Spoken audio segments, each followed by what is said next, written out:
Alright guys, so we will finally break this motor down, try to find what's wrong with it. Um, to be honest, I'm not trying to go balls to the wall on this motor and spend 10, 20 grand. I don't have it. I can't anyway, so um, I know the bottom end's good. This was a running engine.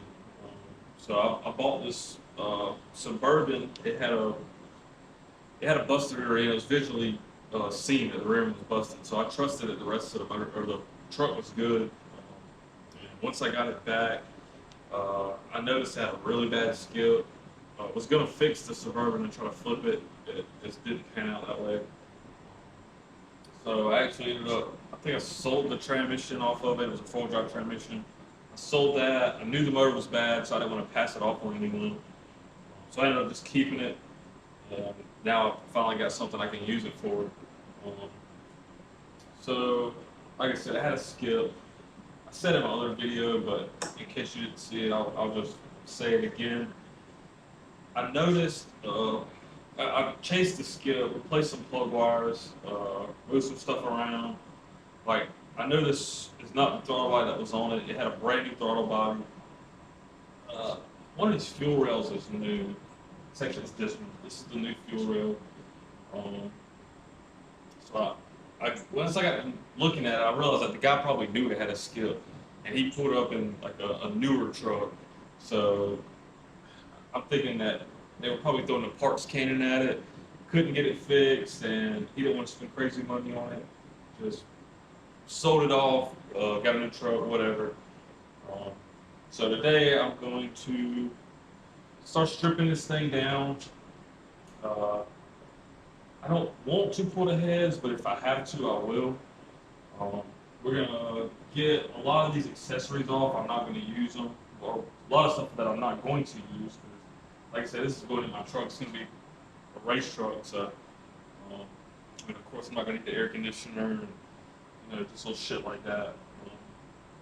So I'm going to bust most of this down, get the harness off, get down to these valve covers to where I can see the push rods moving and all that shit. Maybe I can find something. Might get lucky and find a bent push rod. But if not, my boss was nice enough to let me borrow this leak down tester. So this is going to do, puts pressure in the cylinder, and as it leaks, it'll show you how much of a leak you have. Usually like 10 pounds is okay. 25, 30, you start getting up in there, you got a pretty rough leak. So once I get to this, I will show you how to use it. The best of my knowledge, I've used it once and it was with him. He's a really smart guy, really like a LS genie to be honest, but like I say, he was nice enough to let me use this. I'm gonna try to figure it out. It shouldn't be an issue really. It's pretty self-explanatory. I went and bought this air compressor today. It's not anything fancy. I want to say it was 150, 160 bucks. So with this tester, you want to have like a consistent 100 pounds, and it should only take 10 to 20 seconds per cylinder, I believe, once the air is running. So this is a 150 pound PSI. Really hoping this is going to be enough. Worst case, if it isn't, I'll pull the heads off of it anyway and get a good look. And I can just use it to pump my damn tires up or whatever. I needed one anyway, and not really in a position to buy a crazy expensive one. So for now, this will work for me. So we're going to get started on that. While it's daylight outside, I'm going to let you see a little bit. I haven't touched Canyon or the Colorado at all since the last video. But I have my brother coming this weekend to help me pull the bed off of this truck. I'm going to examine the bed on the Canyon, kind of figure out which one's nicer and which one I'm going to use for this. This truck will get the nicer bed. So you'll have to wait for the next video for that one. We're going to get started on this thing, start stripping it apart.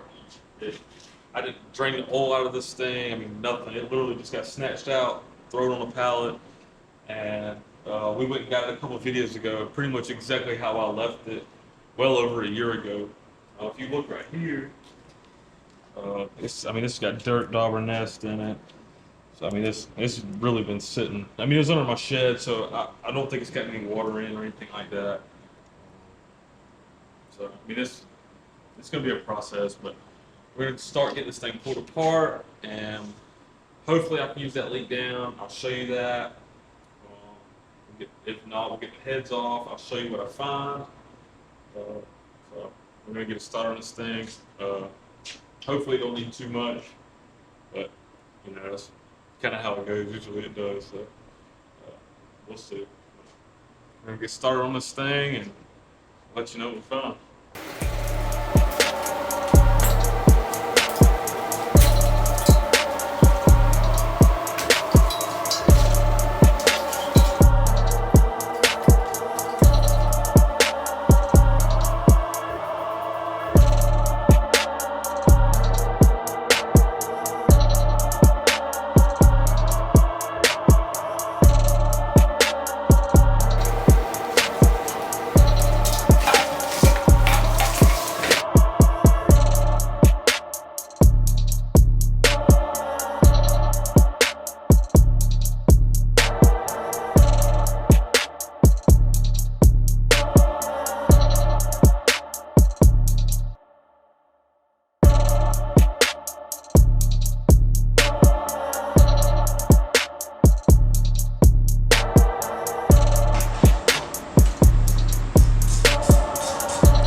Alright, so we got this thing broke most of the way down as far as all that crap goes. If you look, these valve cover gaskets actually look pretty fresh to me. And so, assuming that, let's just say they never took these off, the inside of this head actually looks pretty nice. It's not gunked up or anything like that. Now, that's not to say that they didn't take this valve cover off chasing that skip and decided to go ahead and clean these out. I really have no idea, but seeing that these valve covers have been replaced, to me that's not a good sign as far as looking for the skip. It also had fresher plugs, so that was another sign that they were chasing it, which I'm pretty much dead set by now that they were. So we're gonna go ahead and do this leak down. So what you do, you're gonna need pressure on this side. So you hook in your air hose from your air compressor, pull this, adjust it to 100, and then I'm gonna take this little piece here. So these are changeable. It comes with different ends, and this one's already set for LS head, and this goes in a spark plug hole. So we're gonna take it and put it right here. Just thread that in the spark plug hole, just like that. And my air compressor might kick on. If it does, I'll cut it off in a second. So we're gonna do that, and we're gonna put it in this side, and we're gonna watch. See, this is on 100, so if it leaks, 10 pounds is okay. Generally, you get a 20 or 30, you know you got a pretty bad leak. So, and before I do this, you need to get the piston at top dead center. So I've already done number one. I took a flashlight and I shone it through the spark plug hole, and I watched it as it came up. And once it kind of leveled out, I left it there. So I know this one's in top dead center. And when one is up, 6 is also up close to where you need it to be. So I'm gonna have to do every single one of these holes. So I'll go from 1 and I'll do that one first. And then since 6 is already up, I'm gonna do the same thing. I'm gonna look through the spark plug hole, and as I watch it kind of level out as far as top dead center, then I'll jump over here and I'll do number 6. And then once I do that, I'll jump to the next one that's highest up. So I'm not really doing this in order. I'm just doing this to where the pistons kind of correspond with each other on where they meet the top, if that makes sense. So we're gonna go ahead and do number 1.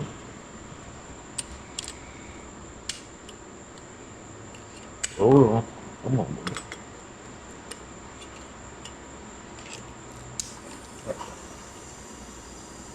God, Joe. So that sucker is. Oh. Yeah, we got a heavy leak on this side. That's a dead cylinder. Unless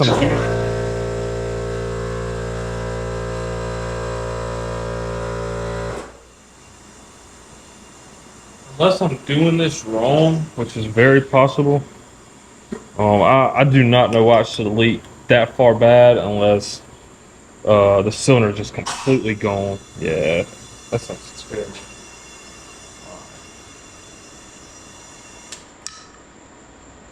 Let me double check, make sure I'm doing this right, because I don't want to show y'all wrong. But I'm pretty certain I am. So, let me look over some things and double check, make sure this is right. Alright, so I was doing it wrong. So it turns out when you put this air on the cylinder, it's actually going to push this piston down. So you need to have a bar holding this crank, or either the harmonic balancer, same difference. You need to have a bar holding this as you're putting air to it, so it don't shove the piston down. And it allows it to stay where it's at, because once it goes down, it's going to escape air either to the intake or through the exhaust port. So that's my fault. I was doing it wrong. I'll be the first one to let you guys know. I am no professional engine builder, no high performance engine builder, nothing like that. This is entirely a learning experience for me. Like I said before, I learned how to tune entirely. Every tunable thing that I can learn how to tune, I want to do it. So I'm probably not going to go crazy expensive with this motor just for that reason. If I tune it wrong, it blows up, whatever. I don't want to melt high priced parts. So let's get that out of the way now. I'm learning and I'm sharing with you guys my learning experience. But I had this set back up exactly how it needs to. Pistons at the top. And we're gonna run this. I gotta get my cameraman, aka my girlfriend, to hold this bar for me as I'm doing it, because I can't do the hose and hold the bar at the same time. So if the camera or the video gets a little shaky or whatever, she's trying to hold that and this at the same time. So just bear with us, but we're gonna show you. So again, I got this hose in the spark plug hole. This is ran to my air compressor. I'm gonna set this to, let's see how much we can get on it. There we go. We'll run it right around there. So the main thing we're gonna watch is this side and see how much it drops when I put this on it. And I've already ran through the numbers with you, so we'll go ahead and show you. Ready? There you have it. So boom, we've only lost about 5 pounds. So we know cylinder 1 is good. Not gonna have to worry about anything with that one. So what I'm gonna do is jump to 6, and we're gonna have to run through all of them. I mean, that's just part of it. So go ahead and get going on that.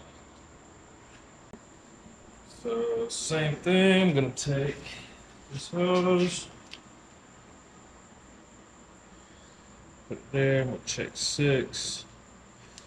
I'm gonna show y'all 2, and I'm just gonna run through the rest of them.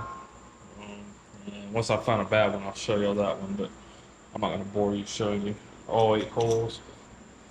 So boom, here we go again. Hope this right just turned the right way. I couldn't find my pull bar. All right, you go.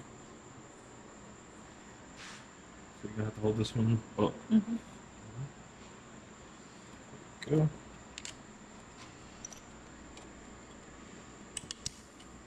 Boom, just like that. So that one hold perfect. Didn't lose anything at all. So I know 1 and 6 is good. I'm gonna go ahead and run through the rest of them. I'm not gonna bore you with every single hole. And when I find it, I'm gonna show it. All right, guys. So I've run through every one of these. Probably like twice, to be honest, just to double check myself. So on, I think it was 3. I ran it like 3 times. I even turned the motor over to get a different stroke. Run it again. So I kept getting a very bad reading. I did the exact same thing for number 8. So I still have 8 hooked up, and I'll show you just so you can see what I'm talking about.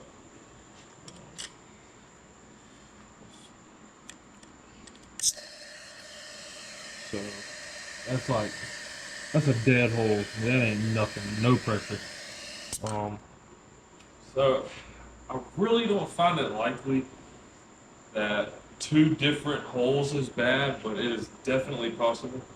I mean, this thing was running like shit, so I do remember putting my scanner on it, and it might have said bank 1 and bank 2. I just honestly can't remember. I haven't messed with this thing in a year. And if you look down here, you can see the valves, and I mean, there's trash in the intake holes. So when I got this thing off, I want to say I pulled the intake just to make it easier for me to get it out the truck. Usually when I do them like that, the 4-wheel drive ones are way worse. The oil pan will catch the cross member the same time the intake touches the firewall, and you kind of get in a jam. It gets aggravating. So for this one, sometimes I want to say I pulled a transfer case, and it gives me just a hair of enough room. And this one, I think I switched it up, tried to do the intake. It's just been so long since I've done it. So with that being said, I mean, there's trash in here. I'm getting a bad reading on both sides. And so when I put this thing back in, I want to make sure this motor is, like, not necessarily ain't gotta be brand new, but I don't want to chase an issue with this motor, being that I'm changing so many other things. So I want to know that the motor's 100%, so if something's not going right, then I can rule this out indefinitely. So with that being said, I'm just going to go ahead and pull these things off, and we'll take a look in there. We might can find something. Like I said, I'll show you whatever I see, but that's the plan for now. We'll go ahead and snatch these off, and I'll show you whenever that's done.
off, and by the time I got done, it was like super late. Kayla had already gone to bed, so I couldn't really, let you know kind of exactly what was going on, but we're starting back out here this morning. I got these heads pulled, and to be honest, there's really nothing visually obvious as far as nicks in the pistons. So I mean, all this looks, fairly good. Of course it's dirty, it's got miles on it, but as far as a valve slapping one of these or anything like that, it looks good to me. Same thing, you can look and see that, all the valves look fairly healthy. I'm gonna chalk this up to maybe, if you look, I can't remember which one I did last. I want to say this one. It's a fingernail gap from being perfectly at the top. So, it could definitely be possible that that the valves weren't all the way closed and it was letting air seep out. I'm gonna go with my gut. I'm gonna say that this is good. I consulted with my boss, and he said, 9 times out of 10 there's not an issue here. So I am gonna go ahead and pull these lifters, just to check them out, see any wear on them. Overall, I think wherever the skid was could be something in the harness. It could be anything. So as far as the engine health, I think we're good as far as that goes. Like I said, I'm gonna pull these lifters, check those. As time goes on, you can see these water jackets are, they're just nasty. But I do not want to tear too deep into this bottom end, being that I know this engine runs. So I might just try to clean those out, the best I can. And I still might take these heads and get the seats checked on them, make sure they're all seated good. Go ahead and get them cleaned and all that good stuff. But for now, I'm gonna go ahead and pull these, and I'll let you see what these look like, and we'll go from there.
Out, none of them were really stuck, or just didn't look bad as far as that goes. Now some of them do have wear. All right, so when you're LS, when you hear the term lifter tap, that's where that comes from. That play right there. So all of these don't do that. See, this one's, well, I'm just doing it. Find a good one. They're all tapping.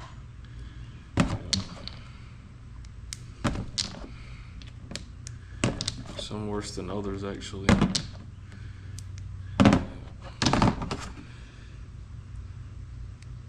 That one's nope.